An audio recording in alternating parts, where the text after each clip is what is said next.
Libre office base पर इस spoken tutorial में आपका स्वागत है।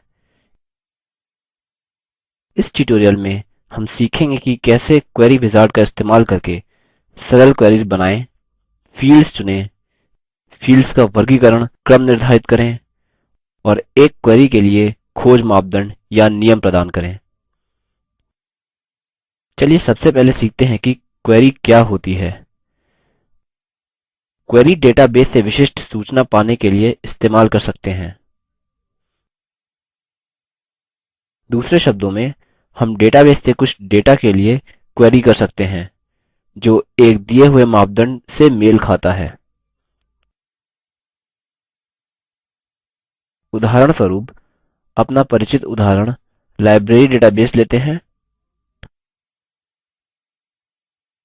हमने लाइब्रेरी डेटाबेस में पुस्तकों और सदस्यों की जानकारी संचित की है। अब हम लाइब्रेरी डेटाबेस से पुस्तकालय के सभी सदस्यों के लिए क्वेरी कर सकते हैं। या हम डेटाबेस से उन सभी पुस्तकों के लिए क्वेरी कर सकते हैं जो पुस्तकालय में नहीं हैं। चलिए देखते हैं कि बेस का इस्तेमाल करके कैसे हम एक सरल क्वेरी बनाते हैं। हमारा उदाहरण है कि पुस्तकालय के सभी सदस्यों को उनके फोन नंबर के साथ सूचीबद्ध करना।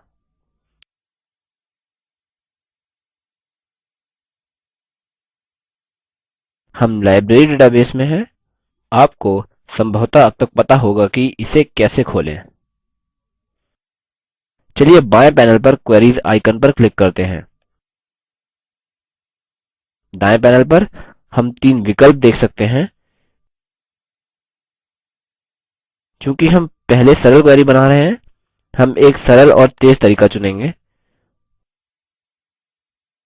और यह क्वेरी विजार्ड का इस्तेमाल करके होगा। जटिल क्वेरीज बनाने के लिए बेस हमें बहुत ही सरल विकल्प प्रदान करता है,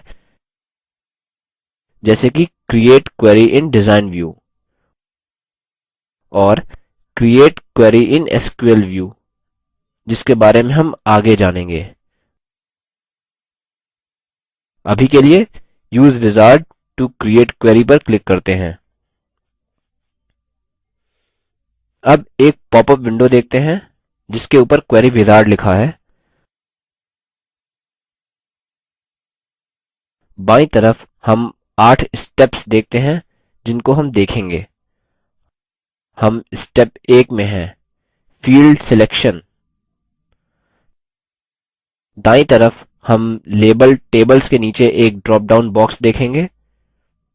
यह वह है जहाँ से हम डेटा स्रोत चुनेंगे जिसकी हमें इस क्वेरी से आवश्यकता है।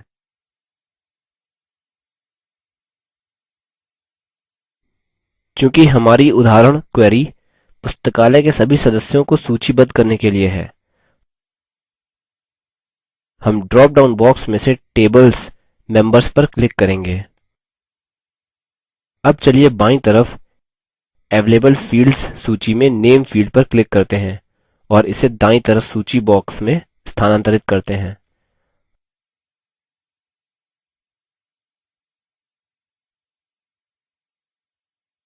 अगला बाईं तरफ फोन फील्ड पर क्लिक करते हैं और इसको दाईं ओर स्थानांतरित करते हैं।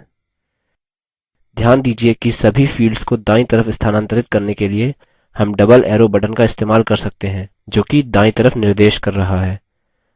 अब चलिए नेक्स्ट बटन पर क्लिक करते हैं। अब हम स्टेप 2 में हैं, सॉर्टिंग ऑर्डर। चूँकि हमारी क्वेरी का उत्तर सदस्यों की सूची और उनके फ़ोन नंबर्स हैं, हम इसे जैसे हैं वैसे ही छोड़ सकते हैं, या हम सूची को सदस्यों के नाम के आधार पर क्रम में लगा सकते हैं। बेस विजार्ड हमें एक समय में उत्तर में 4 फील्ड्स को क्रम में लगाने की अनुमति देता है। अभी के लिए सबसे ऊपर के ड्रॉप डाउन बॉक्स में क्लिक करते हैं और मेंबर्स नेम पर क्लिक करिए। हम यह भी चुन सकते हैं कि यदि नाम आरोही या अवरोही क्रम में लगाने हैं। चलिए असेंडिंग विकल्प पर क्लिक करते हैं और अगले स्टेप की ओर बढ़ते हैं। Step 3, search conditions. यह स्टेप मदद करेगा यदि हम अपने उत्तर को कुछ शर्तों पर निर्धारित करके बाध्य करना चाहते हैं। उदाहरणस्वरूप हम उत्तर को केवल उन सदस्यों के लिए निर्धारित करके बाध्य कर सकते हैं जिनका नाम अक्षर R से शुरू होता है। इसके लिए हम fields ड्रॉप डाउन बॉक्स में क्लिक करेंगे और members name पर क्लिक करें। अब condition ड्रॉप डाउन बॉक्स पर क्लिक करें। विभिन्न कंडीशंस पर यहाँ ध्यान दीजिए। चलिए like पर क्लिक करते हैं। वैल्यू टेक्स्ट बॉक्स में कैपिटल R और 1% चिन्ह टाइप करते हैं। इस तरह से हम अपनी क्वेरी में सरल और जटिल शर्तों को ला सकते हैं। चलिए अब सभी सदस्यों को सूचीबद्ध करने के लिए वैल्यू टेक्स्ट बॉक्स में से R% डिलीट कर देते हैं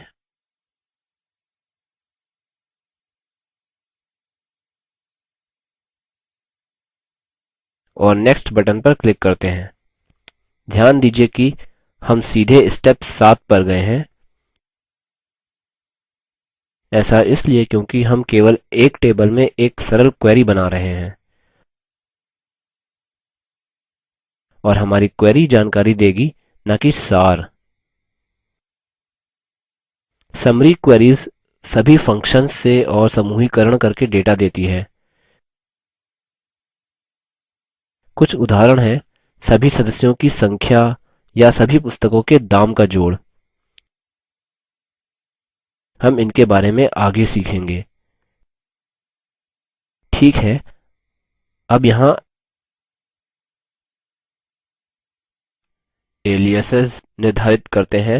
मतलब चलिए परिणामी सूची में उपयोगी या विवरणात्मक लेबल्स या शीर्षक प्रदान करते हैं।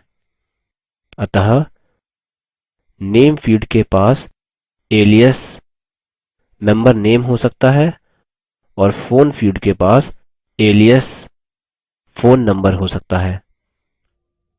अतः चलिए इन नई एलियासेस को इन दो टेक्स्ट बॉक्सेस में टाइप करते हैं और नेक्स्ट बटन पर क्लिक करते हैं। अब हम स्टेप 8 पर हैं, अंतिम स्टेप। यहाँ अपनी सरल क्वेरी को एक अच्छा विवरणात्मक नाम देते हैं। Name of the query label के आगे list of all members and their phone numbers type करते हैं। अब ध्यान दीजिए कि विजार्ड में हम अपने चुनावों का एक ओवरव्यू यानी संक्षिप्त विवरण देख सकते हैं और यहाँ से हम आगे कैसे जाना चाहते हैं। चलिए ऊपरी दाईं तरफ डिस्प्ले क्वेरी विकल्प पर क्लिक करते हैं और फिनिश बटन पर क्लिक करते हैं। विजार्ड विंडो बंद हो गई है और यहाँ एक नई विंडो है जिसका शीर्षक है list of all members and their phone numbers. ध्यान दीजिए कि हम सभी 4 सदस्यों उनके फोन नंबर्स के साथ देख रहे हैं जिनको हमने शुरू में मेंबर्स टेबल में प्रविष्ट किया था। साथ ही हम देख रहे हैं यह सूची वर्णमाला के आरोही क्रम में रखी गई हैं। अतः यह हमारी पहली सरल क्वेरी है। यहाँ एक नियत कार्य है। एक क्वेरी बनाइए जो कि सभी पुस्तकों को आरोही क्रम में सूचीबद्ध करेगी। सभी फील्ड्स को सम्मिलित करिए। उसको list of all books in the library नाम दीजिए। इसी के साथ हम लिबर ऑफिस बेस पर विजार्ड का इस्तेमाल करके क्वेरीज बनाने के इस ट्यूटोरियल की समाप्ति की ओर आ गए हैं। संक्षिप्त में हमने सीखा कि कैसे क्वेरी विजार्ड का इस्तेमाल करके सरल क्वेरीज बनाएं, सिलेक्ट फील्ड्स, फील्ड्स का क्रम निर्धारित करना और एक क्वेरी के लिए खोज मापदंड या नियम प्रदान करना।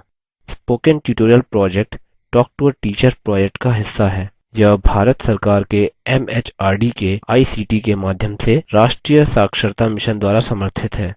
यह प्रोजेक्ट spoken-tutorial.org द्वारा संचालित है। इस पर अधिक जानकारी निम्न लिंक पर उपलब्ध है। IIT बॉम्बे की ओर से मैं रवि कुमार अब आपसे विदा लेता हूँ। हमसे जुड़ने के लिए धन्यवाद।